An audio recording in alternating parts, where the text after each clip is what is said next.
What's going on, YouTube? It's your boy Z Got Keys, back at it like a crack addict, and I got a story to tell you today. This story is the time that I had bought a haunted house. If you're in real estate, man, make sure you're covered by the blood of Jesus because there's some real demons out here. I ain't gonna lie to you. So let's get into this.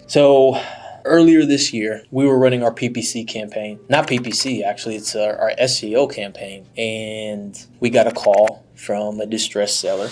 And, she kind of explained the situation to us. We always ask the seller, why are you looking to sell? What is your timeline for selling, rehab, all that good stuff, right? And the initial response from her was she was very secretive about why she was selling. She didn't want to tell us. She just wanted an offer immediately. And, I told her, I said, hey, listen, I don't know anything about the house. I can't just offer you, I can't just make a blind offer. That would be doing a disservice to both you and I, because I wouldn't be able to make the best and highest offer at that point. And this is my lead manager talking to her at this point. And so, it got to a point where she kind of grew frustrated at the questions that we were asking. And, she ended up hanging the phone with my lead manager. And, she ended up saying that she wanted, at least we got one thing out of her. We got price. She said she wanted about $250,000. Now, keep in mind, this neighborhood is a higher end neighborhood. The property values are worth anywhere between $400,000 to $600,000. So it's in a really good area, really good neighborhood, beautiful house. I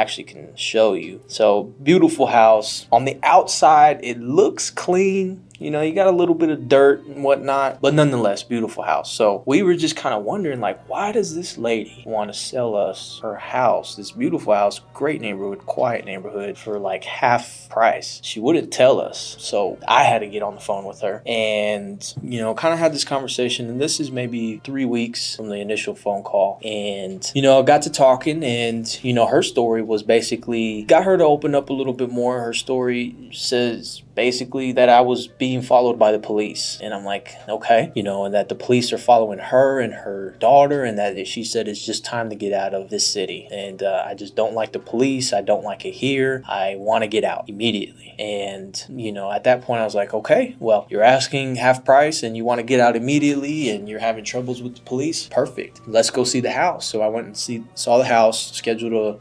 appointment for that weekend. And my initial hunch is just everything's cool, I'm buying a house, nothing too crazy, until you kind of dig deeper and peel back the layers a little bit on the situation of this house. So at the time, the homeowner wasn't there. It was actually another person that was living there, her brother, who was doing some handyman work to the property, and they were trying to fix the bathrooms and whatnot. So it was kind of an outdated house. Everything needed work. I mean, there's shit all over the place, excuse my language, but there's stuff all over the place. They were digging holes in the backyard, like something out of Holes, the movie. If you guys haven't seen that, look at this. You got a big 4-foot hole right there by the fence, and you just have stuff everywhere. So, and walking that property, you have these abstract paintings on the wall everywhere, in every room. It was very weird. I remember talking to the brother-in-law who was living there. I was like, man, because I saw the master bedroom had a keypad lock on the door, and I'm like, man, that's weird. Why is there a keypad lock on the door of the master bedroom? And he's like, man, sometimes she just doesn't want to be bothered, so she locks the door so that way, the kids don't bother her. Okay, I just take it and move on. And we get to looking around the house more, and we finally come out to the backyard and started talking about what the hell is going on. Just trying to get more information out of them. Why are you guys looking to sell this property? I see that you guys need to move. And he begins to tell me that, the property, the house was haunted. I'm like, really? Tell me about that. Because me going in there, I didn't feel no evil spirits or anything, because I'm covered by the Holy Spirit. So ain't nothing gonna touch me. But he was telling me how essentially every night he would hear screams in his bedroom, this bedroom. He would hear screams, banging on the wall, and he would see a long-haired figure look like an older woman in the mirror from time to time and just walking, just pacing in the rooms. And I'm just listening to this story like, dude, what in the world happened? Like, what is the backstory to all this? And he begins to tell me that, so the previous owner, before they bought this house, they bought it from the owner who was a widow, and her granddaughter was killed in an accident. Right, in a drive-by accident. And I'm like, wow, that's insane. So she says that her grandfather, or the grandmother's husband, the grandfather, that he, went into depression and he ended up killing himself in that house. And I just was like, what the? I'm like, my skin's crawling at this point. I have goosebumps. My hairs on my arms are just like on alert. And I'm like, wow, that's insane. So you see this woman, this little girl, in the mirror of this house, banging and pacing, and he's like, yep, she haunts this house to this day.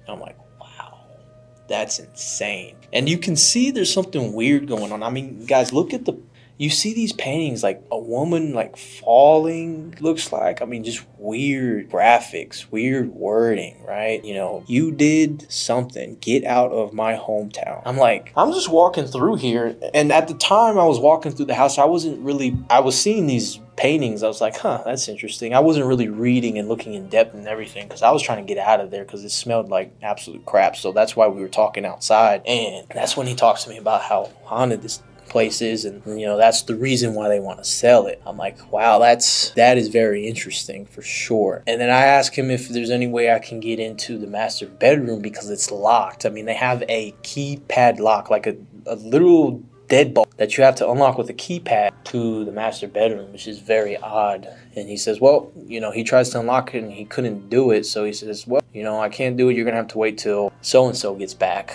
from work so that way I can unlock it for you. I'm like, okay. Luckily enough, she showed up. We were able to get in and see the master bedroom, and here's the master bathroom. I guess you can see, they were doing some remodeling, unfinished work and whatnot. They were getting ready to do something, but obviously they never finished it. So at that point, I begin to ask the lady, hey, like, at this point, I just want to get out of there and get the deal done. But I'm asking, like, are you sure you want to sell this? I mean, you're already doing work to the property. Why don't you just finish the work and maybe sell it for more or keep it, or rent it?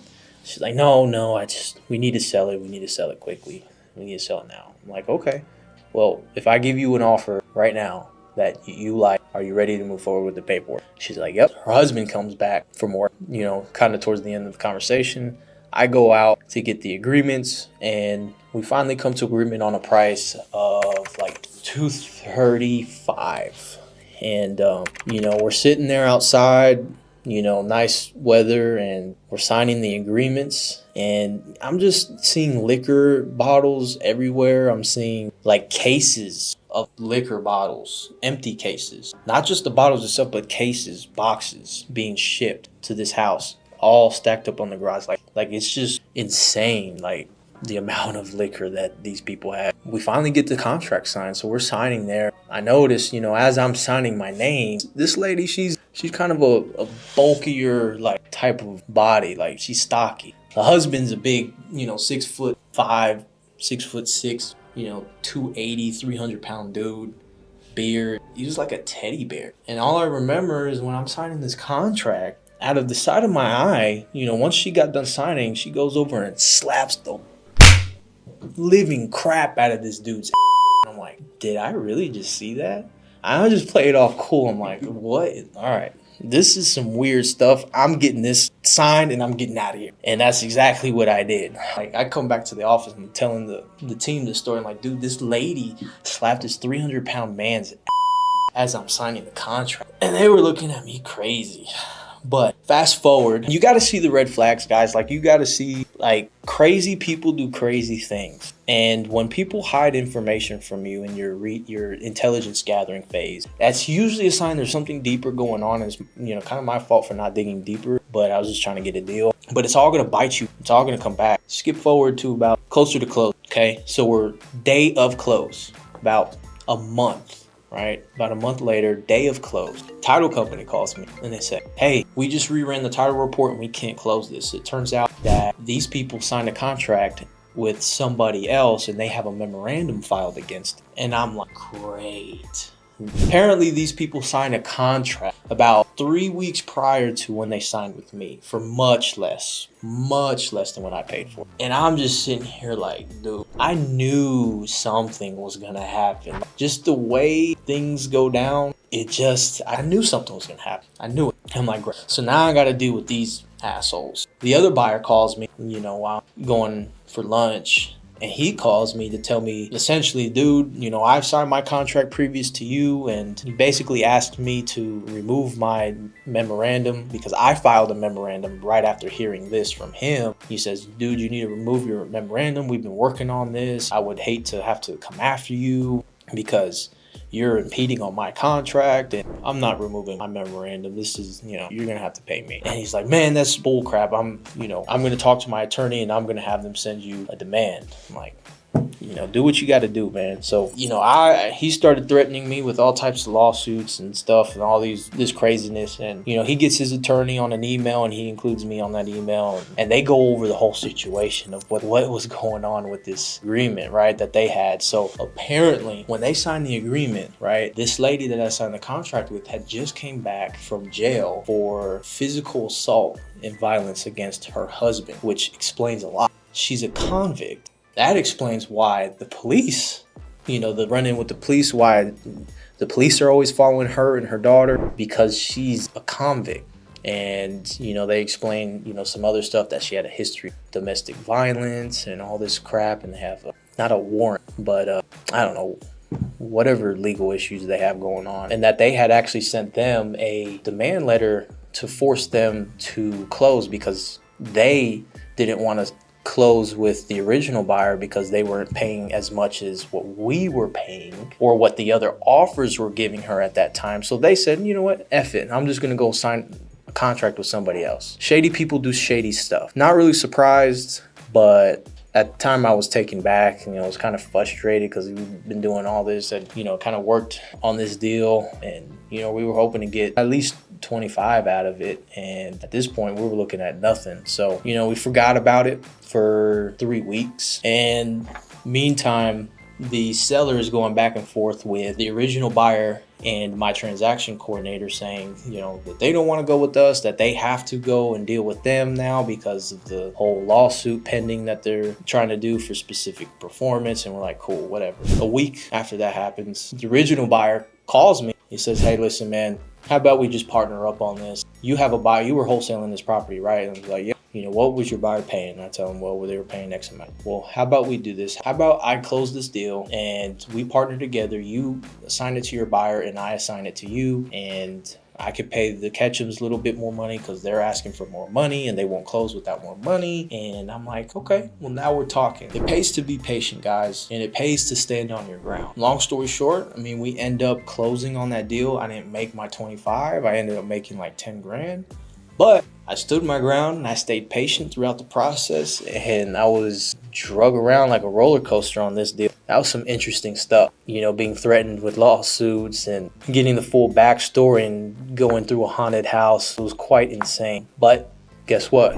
We got the deal done and we got it closed. Anyway, that you can get a deal closed. Money's money, and you just live to go on to the next day and you move forward, you learn from it, and then hopefully you get a nice story to tell.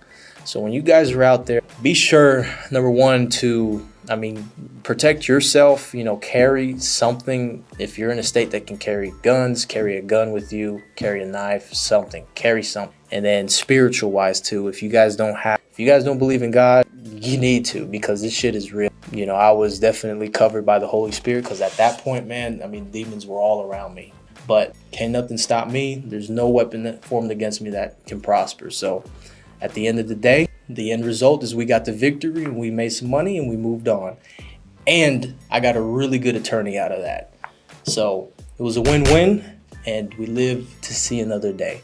I hope you guys enjoyed this story. Please like, comment, and subscribe.